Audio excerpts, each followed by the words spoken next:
Did this post cause the Bitcoin bear market? It's a post from December 12th, 2023, and it calls Bitcoin's all-time high on the 6th of October.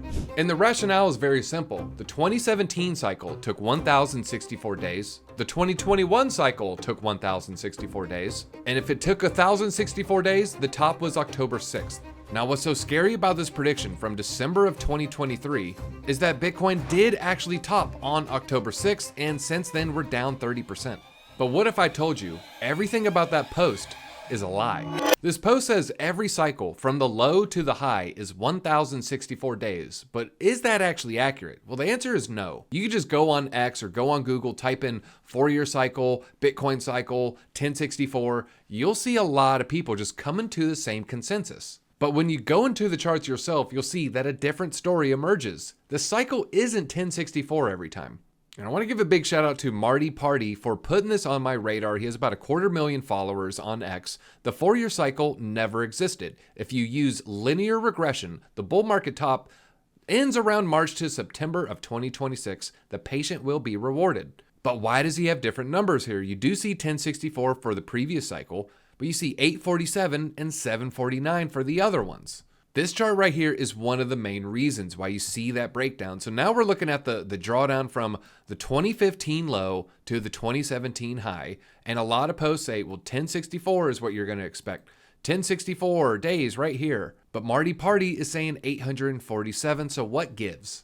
Well, what gives is a wick for January 2015. You can see there is a low wick for Bitcoin's price. Now, this is spot crypto that we're looking at. So if you go to TradingView, just spot Bitcoin prices, you'll see, oh, the wick here is actually a little bit lower. So if you measure from here, yes, it's right around 1060. But if you measure from here, that's how Marty Party gets 847 days. And just to check ourselves, you can see here, 847 days. But if you go from that earlier wick that wasn't lower, that's when you're going to end up with around 1064. But it's not just spot crypto. I mean, you can go to Bitfinex. Bitfinex is one of the more popular Bitcoin charts on TradingView. You can see right here clearly, it wicked lower in August of 15 versus January of 2015. So what is significant about January 2015 and what is creating all these discrepancies in Bitcoin's price? Well, the culprit is Coinbase. Now, if you look at when Coinbase launched, they launched in 2012. But if you look at when Coinbase seriously started trading Bitcoin, they seriously started trading Bitcoin January 2015. And if you go to Bitcoin on Coinbase, you'll see that when this launched, Coinbase was a very, very new exchange.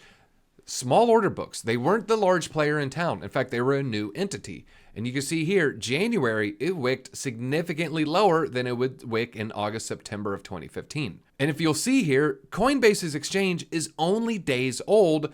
And that's probably why. It was probably an illiquid order book. And that's why you're going to have some people say, well, the low was January 15. But no, the low was August 2015.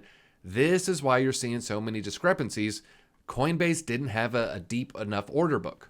Now, Marty Party says if you use linear regression, the bull market doesn't end in 1064 days.